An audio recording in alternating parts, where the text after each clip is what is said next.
मित्रों नमस्कार। भारत माता की जय, वंदे मातरम, जय श्री राम। मित्रों मैं दिलीप पांडे, स्वागत है आपका मेरे YouTube चैनल में।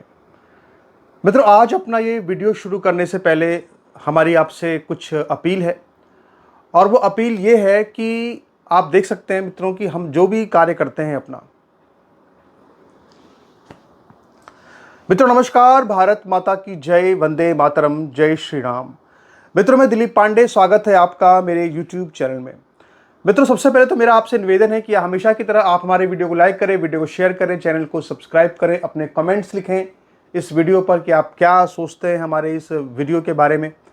और इसके अलावा आज वीडियो शुरू करने से पहले आपसे एक और भी अपील करना चाहते हैं, और वो अपील ये है कि मित्रों ये समाज का काम है और ये हम समाज के सहयोग से ही कर सकते हैं, समाज के सहयोग से ही हम करते हैं। क्योंकि YouTube और जो भी अन्य सोशल मीडिया प्लेटफॉर्म्स हैं वहाँ पे कोई इतनी हमें आर्थिक लाभ नहीं होता कि उससे हम अपने काम को कंटिन्यू कर सकें। यही वजह है कि सब लोग जितने भी इन्फ्लुएंसर्स हैं, ज़्यादातर सभी लोग जो है अपने बारकोड, अपने गूगल पे नंबर वगैरह देते हैं, पर अक्सर मैं नहीं देता हूँ। लेकिन आज मैं आपको दे रहा हूँ। यहाँ पर देखिए आप, मैं आपको बारकोड दिखा रहा हूँ, ये मेरा बारकोड है। आप चाहें तो इस पर हमें सहयोग ज़रूर करें, और सहयोग करके आप कमेंट कर देंगे नीचे तो मुझे जानकारी मिल जाएगी। और इसके अलावा आप चाहें तो हमारे इस YouTube चैनल को ज्वाइन भी ज़रूर करें, क्योंकि जब आप इसको ज्वाइन करेंगे तो उससे भी हमें एक मदद मिलेगी और हम अपना काम अच्छी तरीके से कर पाएंगे। क्योंकि ये समाज का काम है और ये समाज के सहयोग से ही हम इस काम को आगे बढ़ाते रहे हैं इतने लंबे समय से। तो मित्रों आइए अपना वीडियो आज शुरू करते हैं फिर से एक बार। तो आपने जो मेरा जो थंबनेल पढ़ा होगा, उस थंबनेल को देख करके आपको लगा होगा कि आज मैं ये किस तरह की बात आपसे कर रहा हूँ, इस तरह की बात आपसे मैं क्यों कर रहा हूँ, आपको ऐसा लगा होगा। मित्रों आज मैं आपसे अपने दिल की बात करना चाहता हूँ। आप बहुत दिल से मुझसे जुड़े हुए हैं। बहुत से ऐसे लोग होंगे जो कि यूजीसी का जब समय जब यूजीसी आया और उसका प्रोटेस्ट जब शुरू हुआ, उस वक्त भी बहुत से लोग जुड़े होंगे।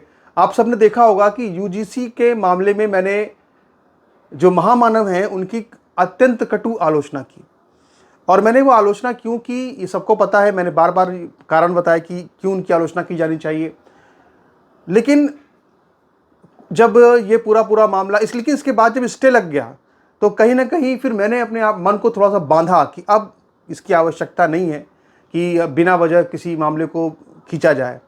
लेकिन अब एक ऐसी घटना हो गई है, या अब इस तरह की घटनाएं हो गई हैं कि जिसमें कि अब ये एक रेड लाइन है, और अब मैं ये मानता हूं कि अब महामानव का अत्यंत कटु विरोध करना ये आवश्यक है। क्योंकि अब वो देश की एकता, अखंडता और देश की जो तमाम हिंदू धर्म की जातियां हैं उनके बीच जो सद्भाव है, उस सारे सद्भाव के बीच में एक बहुत बड़ा खतरा ये महामानव बन चुका है।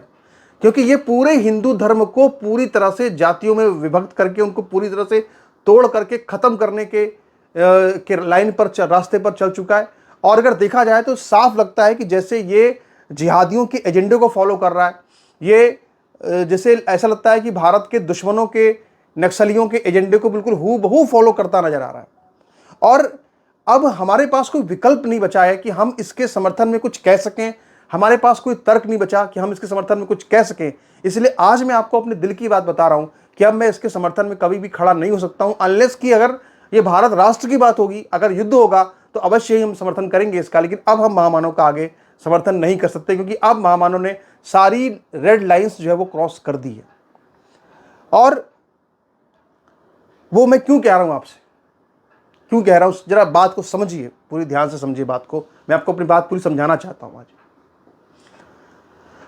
देखिए, ज्योतिबा फुले की जो है वो भारत के अंदर 200वीं जन्म जयंती हो रही है, तो उसके उपलक्ष्य में 2 साल तक जो सरकार है वो जश्न मनाएगी तमाम देश के इलाकों में।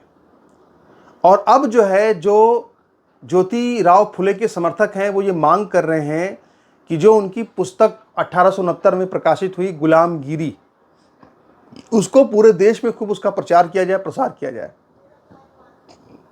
मित्रों मैं आपको बता दूं, गुलामगिरी एक इस तरह की पुस्तक है जो कि 1869 में लिखी गई थी। बहुत पुरानी पुस्तक है और अंग्रेजों ने ही शायद उस पुस्तक को लिखवाया होगा, क्योंकि उसमें जिस तरह की बातें लिखी गई हैं वो कहीं से भी सच नहीं है, पूरा झूठा प्रोपेगेंडा है जो अंग्रेजों को सूट करता है। और इस पुस्तक में ब्राह्मणों के खिलाफ इतनी ज़्यादा नफरत, इतनी ज़्यादा घृणा भरी गई है कि उस पुस्तक को कोई भी अगर पढ़ लेगा तो वो ब्राह्मणों को खलनायक, आताताई, निरंकुश, अत्याचारी मानेगा और उनको देख करके, ब्राह्मणों को देख करके ब्राह्मणों से खूब घृणा करेगा। इस तरह की पुस्तक ये है। और अब इसी पुस्तक को, गुलामगिरी पुस्तक को, जो सारे के सारे अंबेडकरवादी हैं वो ये कह रहे हैं कि सरकार से कि भाई ये जन्म जयंती मनाने से क्या होगा, ये मूर्ति लगवाना, ये सब काम तो हम कर ही लेंगे, तुम तो कुछ बड़ा काम करो। बड़ा काम यानी कि गुलामगिरी पुस्तक जो है उसको प्रचार प्रसार करो और उसको पढ़वाओ सबको, ताकि लोग समझें कि सच क्या है। और यकीन मानिए कि अगर इस तरह की पुस्तकें, अगर समाज में इसका प्रचार प्रसार किया गया और लोगों ने इसको पढ़ा, तो फिर जो इस हिंदू संस्कृति में जो ब्राह्मण है उसको पूरी तरह से नरसंहार करने के लिए देश में एक माहौल बनेगा, उसको देश से निकालने के लिए, वाकई में कहते हैं कि यूरेशिया भेजने के लिए पूरा एक माहौल बनेगा। और यहाँ पे बताना चाहता हूँ कि अगर कोई इस वीडियो को देख करके, इस वीडियो के कमेंट में आकर ये टिप्पणी करता है मुझे कि हिंदुत्व की बात करो और ये हो रहा है वो हो रहा है और नेशनलिज्म की बात करो, तो हमसे ज़्यादा हिंदुत्ववादी वो नहीं है। और सबसे बड़ी बात यह है कि जो लोग, मतलब जिन ज्योतिराव फुले ने ब्रह्मा जी को रंडीबाज कहा, जिन ज्योतिराव फुले ने ब्रह्मा जी को मां बहन की बेटी की गालियां दी, उस ज्योतिराव फुले का जो चेला है महामानव, उसके जो समर्थक हैं वो आकर के हमको कदापि हिंदुत्व का ज्ञान ना दें, राष्ट्रवाद का ज्ञान बिल्कुल ना दें। जो ज्योतिराव फुले का चेला है वो कदापि राष्ट्रवादी नहीं हो सकता। जो ब्रह्मा जी को रंडीबाज बताए, जो ब्रह्मा जी को बेटी की गाली दे, वो कतई जो है वो राष्ट्रवादी नहीं हो सकता। और उसके समर्थक जो है, उससे प्रेरणा लेते हैं हमारे महामानव जी, वो कतई राष्ट्रवादी, हिंदुवादी कतई नहीं हो सकते हैं, कतई नहीं हो सकते हैं। तो कृपया कोई इस तरह का ज्ञान आकर के यहां पर ना दे। सबसे पहले तो मैं आपको बताना चाहता हूं, मैं आपको पढ़वाना चाहता हूं कि अगर आप देखें तो ये जो गुलामगिरी की पुस्तक है, इसका आप कवर पेज आप देख ही रहे हैं। अब मैं आपको दिखाता हूं, यहां पर देखिए जो गुलामगिरी पुस्तक है, इस पुस्तक के परिच्छेद संख्या 2 में ये धोडीराव और ज्योतिराव, ये असल में दोनों ज्योतिराव ही है। ये ज्योतिराव फुले ने एक किताब लिखी थी, उसने किताब में 2 लोगों का संवाद कराया। तो धोडीराव ने जो लिखा है वो भी ज्योतिराव ने लिखा है, और ज्योतिराव जो कह रहा है वो भी ज्योतिराव ने ही लिखा है। तो क्या है, जरा इसको देखिए क्या लिखता है ये ज्योतिराव फुले। धोंडीराव, इस देश में बटू बामन के पहले ईरान से आर्य लोगों के कुल मिलाकर कितने जत्थे आए होंगे। यानी ये पूछ रहा है कि इस देश में ब्राह्मणों के कितने जत्थे जो है वो ईरान से आए थे। यानी ये बता रहा है कि साहब ईरान से जो है ब्राह्मण आया, आक्रमणकारी विदेशी है। ज्योतिराव कहता है इस देश में आर्य लोगों के कई जत्थे जलमार्ग से आए।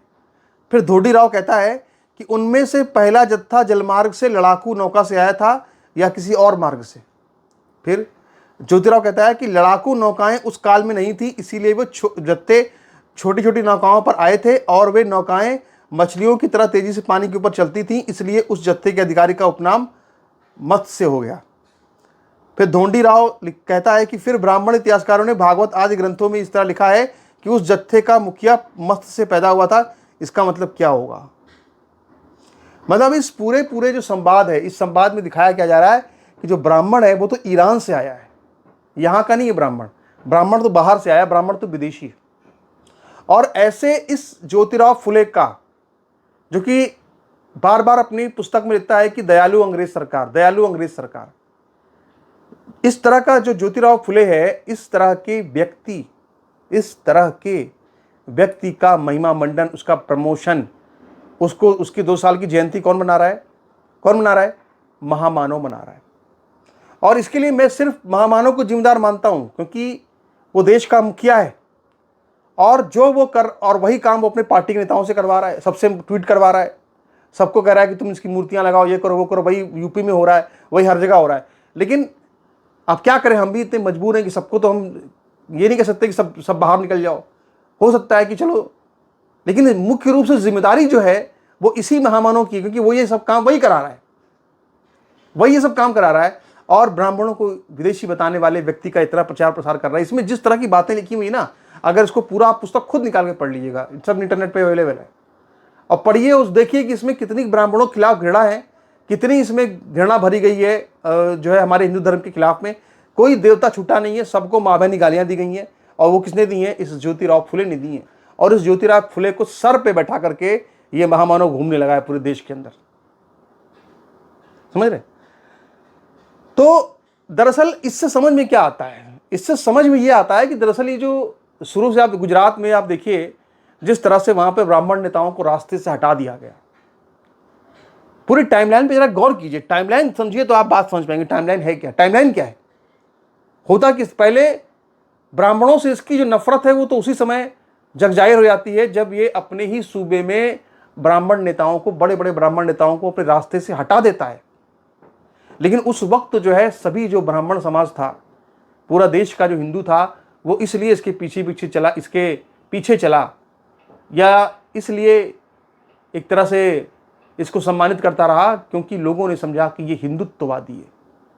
लेकिन अब पता चल रहा है कि ये शुरू से ही ज्योतिबा फुले का समर्थक था, जो कि ब्रह्मा जी को रंडीबाज कहता है, जो कि ब्रह्मा जी को माँ बहन की गाली देता है, बेटी की गाली देता है। उस फुले का ये जो है समर्थक निकला, छुपा हुआ समर्थक निकला, नीला सियार निकला। कहते हैं रंगा सियार, एक कथा है पंचतंत्र में, ये रंगा सियार नहीं, नीला सियार निकला। और इसके बाद फिर इसके राज में जिस तरह से लगातार ब्राह्मणों को गालियां दी गई, ब्राह्मणों के खिलाफ नारे लगाए गए, जेएनयू की दीवारों पर लिखा गया कि ब्राह्मणों यूरेशिया जाओ, ब्राह्मणों भारत छोड़ो, ब्राह्मण तेरी कब्र खुदेगी, ये सब इसके राज में होता रहा। और इसने उसको सब जानते हुए, देखते हुए इसने उसको होने दिया। और इसके बाद फिर इतनी हिम्मत बढ़ गई इसके राज में कि इसके बाद फिर मध्य प्रदेश के अंदर कोई आईएस वर्मा जो है खड़ा होकर के वो ब्राह्मणों की बेटियों को मांगता है बलात्कार करने के लिए। इतनी हिम्मत बढ़ गई, इतनी हिम्मत बढ़ गई। और इसके बाद जिस तरह रुचि तिवारी के साथ जो घटना हुई, जिस तरह उसकी मॉब लिंचिंग की कोशिश की गई, और उसके सारे के सारे आरोपियों पर कोई एक्शन ही नहीं हुआ। यूजीसी आ गया जिसमें ब्राह्मणों सहित सामान्य वर्ग को पढ़ने से वंचित करने की एक षड्यंत्र रचा गया। और उसके बाद फिर अब ब्राह्मणों के घावों पर नमक छिड़कते हुए उस व्यक्ति को प्रमोट किया जा रहा है जो कि ज्योतिराव फुले है, जो कि ब्राह्मणों को इस देश से निकालने की बात करता है, उनको विदेशी बताता है, उनको आक्रमणकारी, आतताई, नृशंस, हत्यारा साबित करने की कोशिश करता है। उस ज्योतिराव फुले का महिमा मंडन अब ये महामानव कर रहा है। पूरा देश जयंती मना रहा है उसकी, और हमारे पैसे पर, हमारे टैक्स पर जो है हमारे ही हत्या की साजिश रचने वालों की जयंती मनाई जा रही है। और अभी कुछ लोग आएंगे, कहेंगे कि नहीं साहब ये हिंदुत्व के लिए हो रहा है, सब हिंदुत्व के लिए हो रहा है, ताकि इनको जोड़ा जाए आपस में। किस हिंदुत्व की तुम बात कर रहे हो? कौन से हिंदुत्व की बात कर रहे हो?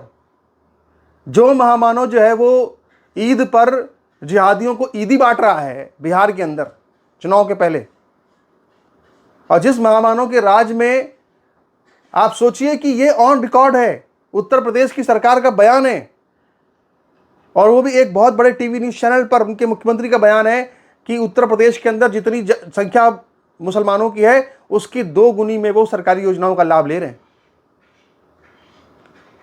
तो ऐसे लोग जो हैं वो आकर के हमको ये ना बताएं, ज्ञान ना दें हिंदुत्व का, हिंदुत्व राष्ट्रवाद का ज्ञान ना दें, उनके बस का नहीं है। ये राष्ट्रवाद हिंदुत्व की बात करना उनके बस का ही नहीं है, उनके बस का कुछ नहीं है। वो बस सुप्रीम कोर्ट के कंधे पर चढ़कर कुछ कर सकते हैं, और उनमें कोई मर्दानगी नहीं है, उनमें कोई राजनीतिक मर्दानगी नहीं है कि वो कुछ कर सकें।